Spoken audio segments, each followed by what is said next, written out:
The sign on the wall seemed to quaver under a film of sliding warm water. Eccles felt his eyelids blink over his stare, and the sign burned in this momentary darkness. Time Safari Incorporated. Safaris to any year in the past. You name the animal, we take you there, you shoot it. Warm phlegm gathered in Eccles' throat. He swallowed and pushed it down. The muscles around his mouth formed a smile as he put his hand slowly out upon the air, and in that hand waved a check for $10,000 to the man behind the desk. Does this safari guarantee I come back alive? We guarantee nothing, said the official, except the dinosaurs. He turned. This is Mr. Travis, your safari guide in the past. He'll tell you what and where to shoot. If he says no shooting, no shooting. If you disobey instructions, there's a stiff penalty of another $10,000, plus possible government action on your return. Eccles glanced across the vast office at a mass and tangle, snaking and humming of wires and steel boxes, at an aurora that flickered, now orange, now silver, now blue. There was a sound like a gigantic bonfire burning all of time, all the years and all the parchment calendars, all the hours piled high and set aflame. A touch of the hand and this burning would, on the instant, beautifully reverse itself. Eccles remembered the wording in the advertisements to the letter. Out of chars and ashes, out of dust and coals, like golden salamanders, the old years, the green years might leap, roses sweeten the air, white hair turn Irish black, wrinkles vanish, everything fly back to seed, flee death, rush down to their beginnings. Suns rise in western skies and set in glorious easts. Moons eat themselves opposite the custom. All and everything cupping in one another like Chinese boxes, rabbits into hats. All and everything returning to the fresh death, the seed death, the green death, to the time before the beginning. A touch of the hand might do it. A merest touch of the hand. Unbelievable, Eccles breathed, the light of the machine on his thin face. A real time machine. He shook his head. Makes you think, if the election had gone badly yesterday, I might be here now running away from the results. Thank God Keith won. He'll make a fine president of the United States. Yes, said the man behind the desk. We're lucky. If Deutscher had gotten in, we'd have the worst kind of dictatorship. There's an anti-everything man for you. Militarist, anti-Christ, anti-human, anti-intellectual. People called us up, joking but not joking, said if Deutscher became president, they wanted to go live in 1492. Of course, it's not our business to conduct escapes, but to form safaris. Anyway, Keith's president now. All you've got to worry about is shooting my dinosaur. Eccles finished it for him. A Tyrannosaurus rex, the tyrant lizard, the most incredible monster in history. Sign this release. Anything happens to you, we're not responsible. Those dinosaurs are hungry. Eccles flushed angrily. Trying to scare me? Frankly, yes. We don't want anyone going who'll panic at the first shot. 6 safari leaders were killed last year and a dozen hunters. We're here to give you the severest thrill a real hunter ever asked for, traveling you back 60 million years to bag the biggest game in all of time. Your personal check's still there. Tear it up. Mr. Eccles looked to the desk. His fingers twitched. Good luck, said the man behind the desk. Mr. Travis, he's all yours. They moved silently across the room, taking their guns with them toward the machine, toward the silver metal and the roaring light. First a day, then a night, then a day and a night, then it was day, night, a week, a month, a year, a decade. AD 2055, AD 2019, 1999, 1957, gone. The machine roared. They put on their oxygen helmets and tested the intercoms. Eccles swayed on the padded seat, his face pale, his jaw stiff. He felt the trembling in his arms and looked down and found his hands tight on the new rifle. There were 4 other men in the machine. Travis, the safari leader, his assistant, Lesperance, and 2 other hunters, Billings and Kramer. They sat looking at each other, and the years blazed around them. "Can these guns get a dinosaur cold?" Eccles felt his mouth saying. "If you hit them right," said Travis on the helmet radio. "Some dinosaurs have 2 brains, one in the head, another far down the spinal column. We stay away from those. That's stretching luck. Put your first 2 shots in the eyes if you can, blind them, and then go back to the brain." The machine howled. Time was a film run backward. Suns fled, and 10 million moons fled after them. "Thanks," said Eccles. "Every hunter that ever lived would probably envy us today. This makes Africa seem like Illinois." The machine slowed. Its scream fell to a murmur. The machine stopped. The sun stopped in the sky. The fog that had enveloped the machine blew away, and they were in an old time, a very old time indeed. 3 hunters and 2 safari heads with their blue metal guns across their knees. "Christ isn't born yet," said Travis. "Moses has not gone to the mountains to talk with God. The pyramids are still in the earth, waiting to be cut out and put up. Remember that. Alexander, Caesar, Napoleon, Hitler, none of them exists." The man nodded. "That," Mr. Travis pointed, "is the jungle of 60,002,055 years before President Keith." He indicated a metal path that struck off into green wilderness, over streaming swamp among giant ferns and palms. "And that," he said, "is the path laid by Time Safari for your use. It floats 6 inches above the earth, doesn't touch so much as one grass blade, flower, or tree. It's an anti-gravity metal. Its purpose is to keep you from touching this world of the past in any way. Stay on the path. Don't go off it.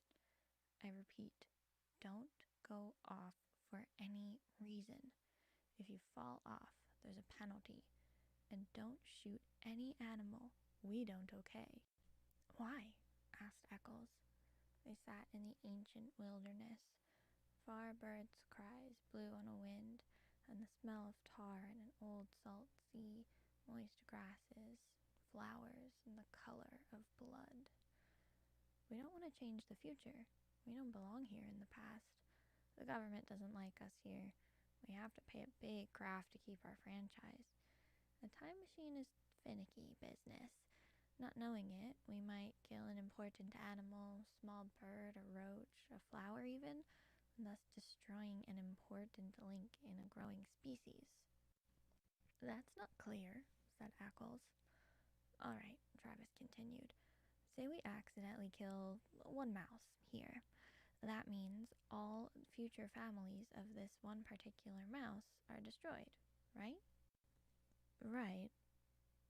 And all the families of the families of the families of that 1 mouse. With a stamp of your foot, you annihilate the first one, then a dozen, then 1,000, 1,000,000, 1,000,000,000 possible mice." "So they're dead," said Eccles. "So what?" "So what?" Travis snorted quietly. "Well, what about the foxes that'll need those mice to survive? For want of 10 mice, a fox dies. For want of 10 foxes, a lion starves. For want of a lion, all manner of insects, vultures, infinite billions of life forms are thrown into chaos and destruction. Eventually, it all boils down to this. 59 million years later, a caveman, one of a dozen on the entire world, goes hunting wild boar or saber-toothed tiger for food, but you, friend, have stepped on all the tigers in that region, and by stepping on just 1 single mouse. So the caveman starves. And the caveman, please note, is not just any expendable man. He is an entire future nation. From his loins would have sprung 10 sons, from their loins 100 sons, and thus onward to a civilization. Destroy this one man, and you destroy a race, a people, an entire history of life. It's comparable to slaying one of Adam's grandchildren. The stomp of your foot on one mouse could start an earthquake, the effects of which could shake our earth and destinies down through time to their very foundations. With the death of that one caveman, 1 billion others yet unborn are throttled in the womb. Perhaps Rome never rises on its 7 hills. Perhaps Europe is forever a dark forest, and only Asia waxes healthy and teeming. Step on a mouse and you crush the pyramids. Step on a mouse and you leave your print like a grand canyon across eternity. Queen Elizabeth might never be born. Washington might never cross the Delaware. There might never be a United States at all. So be careful. Stay on the path. Never step off. I see, said Eccles. Then it wouldn't pay for us even to touch the grass? Correct. Crushing certain plants could add up infinitesimally. A little error here would multiply in 60 million years, all out of proportion. Of course, maybe our theory is wrong. Maybe time can't be changed by us. Or maybe it can be changed, only in little, subtle ways. A dead mouse here makes an insect imbalance there, population disproportion later, bad harvest further on, a depression, mass starvation, and finally a change in social temperament in far-flung countries. Something much more subtle like that. Perhaps only a soft breath, a whisper, hair, pollen on the air, such a slight change that unless you looked close you wouldn't see it. Who knows? Who really can say he knows? We don't know. We're guessing. But until we do know for certain whether our messing around in time can make a big roar or a little rustle in history, we're being careful. This machine, this path, your clothing and bodies were sterilized, as you know, before the journey. We wear these oxygen helmets so we can't introduce our bacteria into an ancient atmosphere. How do we know which animals to shoot? They're marked with red paint, said Travis. Today, before our journey, we sent L'Esperance here back with the machine. He came to this particular era and followed around certain animals. Studying them? Right, said L'Esperance. I tracked them through their entire existence, noting which of them lives longest. Very few. How many times they mate? Not often. Life's short. And when I find one that's gonna die, when a tree falls on him, or one that drowns in a tar pit, I note the exact hour, minute, and second. I shoot a paint bomb. It leaves a red patch on his side. We can't miss it. Then I correlate our arrival in the past so that we meet the monster not more than 2 minutes before he would have died anyway. This way we only kill animals with no future, that are never going to mate again. You see how careful we are? But if you come back this morning in time, said Eccles eagerly, you must have bumped into us on our safari. How did it turn out? Was it successful? Did all of us get through alive? Travis and L'Esperance gave each other a look. That'd be a paradox, said the latter. Time doesn't permit that sort of a mess. Man meeting himself. When such occasions threaten, time steps aside, like an airplane hitting an air pocket. You felt the machine jump just before we stopped? That was us, passing ourselves on the way back to the future. We saw nothing. There's no way of telling if this expedition was a success, if we caught our monster, whether all of us, meaning you, Mr. Eccles, got out alive. Eccles smiled palely. Cut that, Travis said sharply. Everyone on his feet.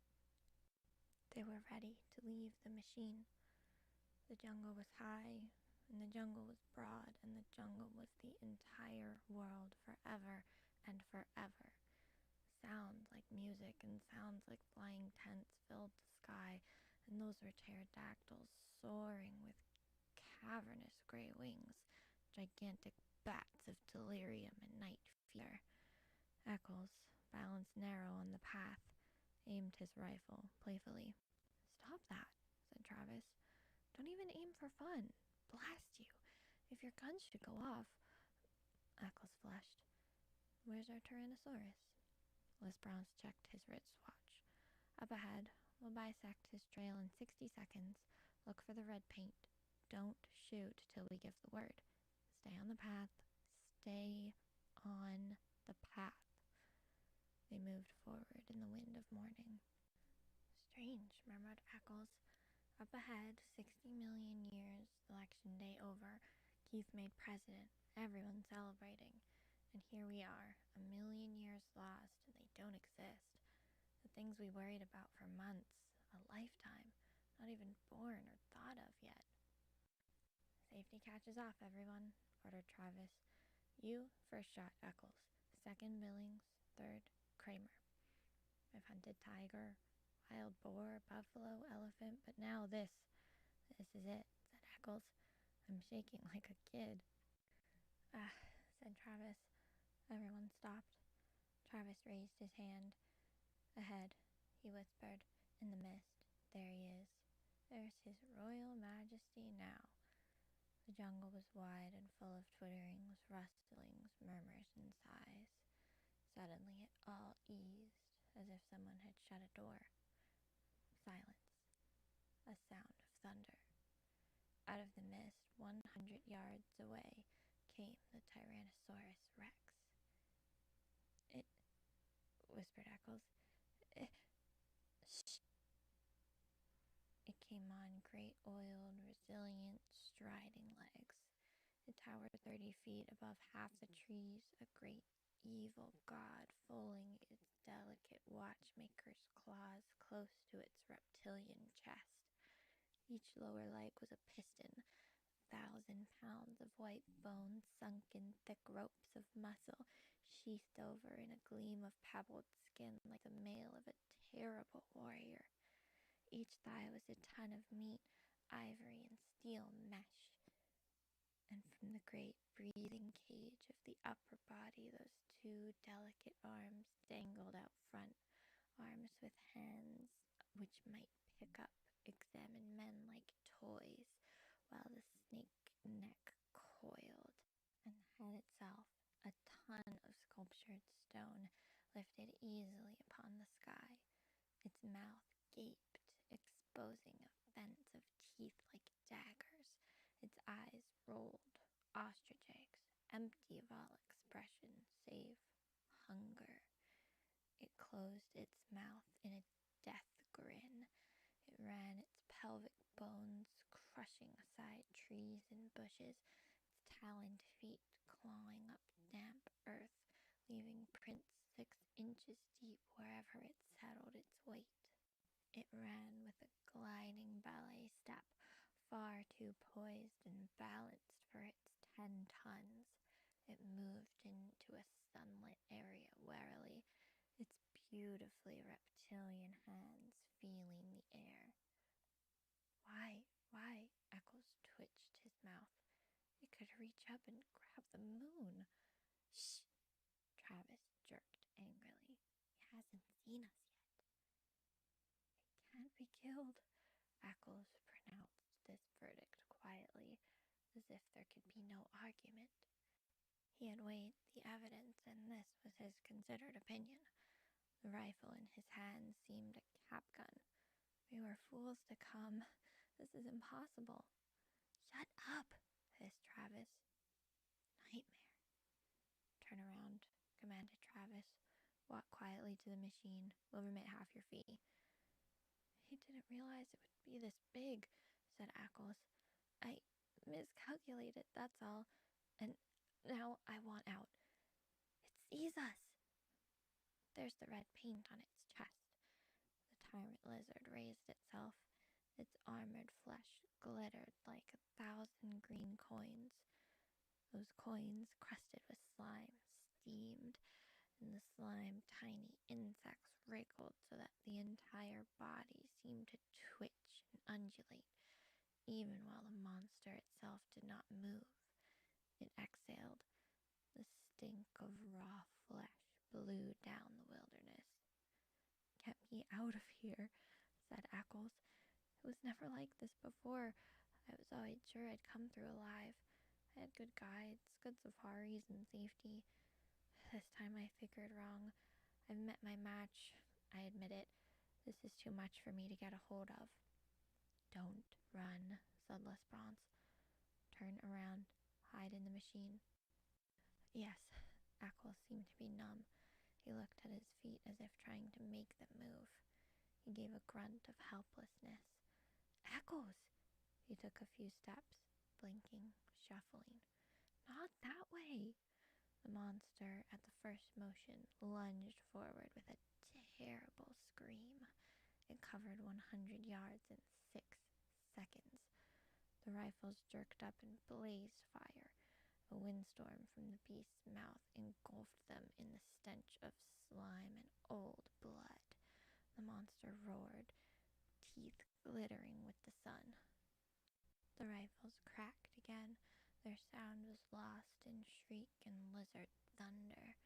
The great level of the reptile's tail swung up, lashed sideways. Trees exploded in clouds of leaf and branch.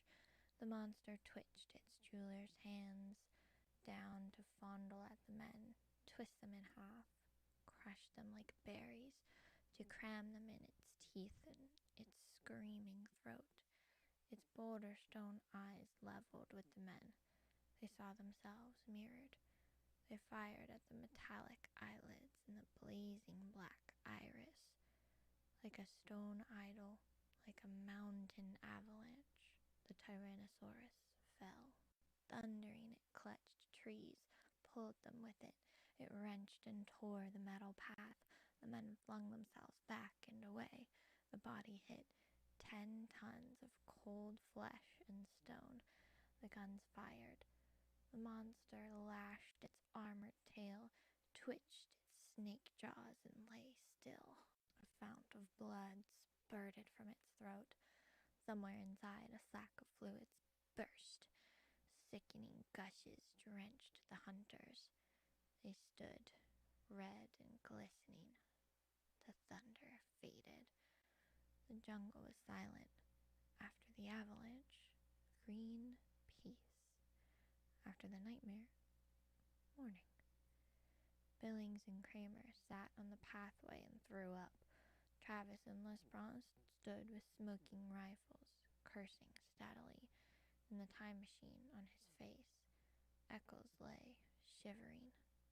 He had found his way back to the path, climbed into the machine. Travis came walking, glanced at Eccles, took cotton gauze from a metal box, and returned to the others, who were sitting on the path. Clean up. They wiped the blood from their helmets. They began to curse, too. The monster lay a hill of solid flesh. Within, you could hear the sighs and the murmurs as the furthest chambers of it died, the organs malfunctioning, liquids running a final instant from pocket to sac to spleen, everything shutting off, closing up forever. It was like standing by a wrecked locomotive or steam shovel at quitting time, all valves being released or levered tight.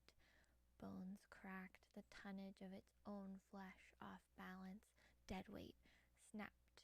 The delicate forearms caught underneath. The meat settled, quivering.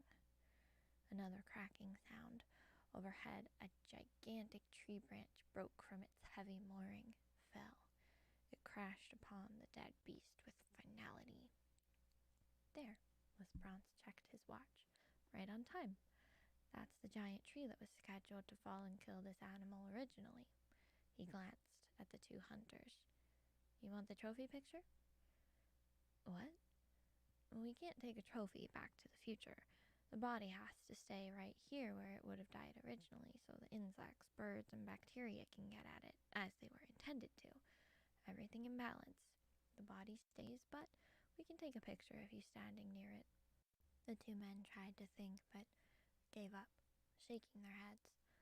They let themselves be led along the metal path. They sank wearily into the machine cushions. They gazed back at the ruined monster, the stagnating mound where already strange reptilian birds and golden insects were busy at the steaming armor.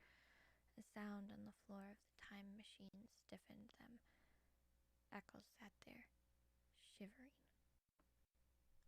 I'm sorry, he said at last. "Get up," cried Travis. Eccles got up. "Go out on that path alone," said Travis. He had his rifle pointed.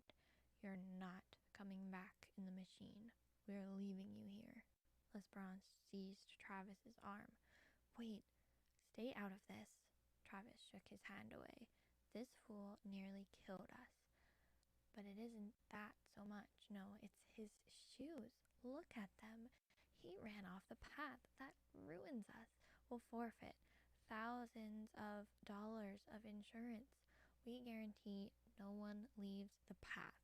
He left it. Oh, the fool. I'll have to report to the government. They might revoke our license to travel. Who knows what he's done to time, to history?" "Take it easy. All he did was kick up some dirt." "How do we know?" cried Travis. "We don't know anything. It's all a mystery." "Get out of here, Eccles." Eccles fumbled his shirt. I'll pay anything. $100,000. Travis glared at Eccles' checkbook and spat. "Go out there. The monster's next to the path. Stick your arms up to your elbows in his mouth. Then you can come back with us." "That's unreasonable." "The monster's dead, you idiot. The bullets can't be left behind. They don't belong in the past. They might change anything. Here's my knife. Dig them out." The jungle was alive again, full of the old tremorings and bird cries. Eccles turned slowly to regard the primeval garbage dump, that hill of nightmares and terror. After a long time, like a sleepwalker, he shuffled out along the path. He returned shuddering 5 minutes later, his arms soaked and red to the elbows. He held out his hands. Each held a number of steel bullets. Then he fell. He lay where he fell, not moving. "You didn't have to make him do that," said Lesperance. "Didn't I? It's too early to tell." Travis nudged the still body. "He'll live. Next time he won't go hunting game like this." "Okay." He jerked his thumb wearily at Lesperance. "Switch on. Let's go home." 1492, 1776, 1812. They cleaned their hands and faces. They changed their caking shirts and pants. Eccles was up and around again, not speaking. Travis glared at him for a full 10 minutes. "Don't look at me," cried Eccles. "I haven't done anything." "Who can tell?" "It just ran off the path, that's all. A little mud on my shoes. What do you want me to do? Get down and pray?" "We might need it. I'm warning you, Eccles. I might kill you yet. I've got my gun ready." I'm innocent. I've done nothing." 1999, 2000, 2055. The machine stopped. "Get out," said Travis. The room was there, as they had left it, but not the same as they had left it. The same man sat behind the same desk, but the same man did not quite sit behind the same desk. Travis looked around swiftly. "Everything okay here?" he snapped. "Fine. Welcome home." Travis did not relax. He seemed to be looking through the one high window. "Okay, Eccles, get out. Don't ever come back." Eccles could not move. "You heard me," said Travis. "What are you staring at?" Eccles stood smelling of the air, and there was a thing to the air, a chemical taint so subtle, so slight that only a faint cry of his subliminal senses warned him it was there. The colors, white, gray, blue, orange, in the wall, in the furniture, in the sky beyond the window were and there was a feel. His flesh twitched, his hands twitched. He stood drinking the oddness with the pores of his body. Somewhere, someone must have been screaming one of those whistles that only a dog can hear. His body screamed silence in return. Beyond this room, beyond this wall, beyond this man who was not quite the same man seated at this desk that was not quite the same desk, lay an entire world of streets and people. What sort of world was it now? There was no telling. He could feel them moving there, beyond the walls, almost like so many chess pieces blown in a dry wind. But the immediate thing was the sign, painted on the office wall. The same sign he had read earlier, today, on first entering. Somehow, the sign had changed. Time Safari Inc. Safaris to any year in the past. You name the animal. We take you there. You shoot it. Eccles felt himself fall into a chair. He fumbled crazily at the thick slime on his boots. He held up a clod of dirt, trembling. No, it can't be. Not a little thing like that, no. Embedded in the mud, glistening green and gold and black, was a butterfly, very beautiful and very dead. Not a little thing like that, not a butterfly, cried Eccles. It fell to the floor, an exquisite thing, a small thing that could upset balances and knock down a line of small dominoes, and then big dominoes, and then gigantic dominoes all down the years across time. Eccles' mind whirled. It couldn't change things. Killing one butterfly couldn't be that important, could it? His face was cold. His mouth trembled, asking, Who won the presidential election yesterday? The man behind the desk laughed. You joking? You know very well. Doyster, of course.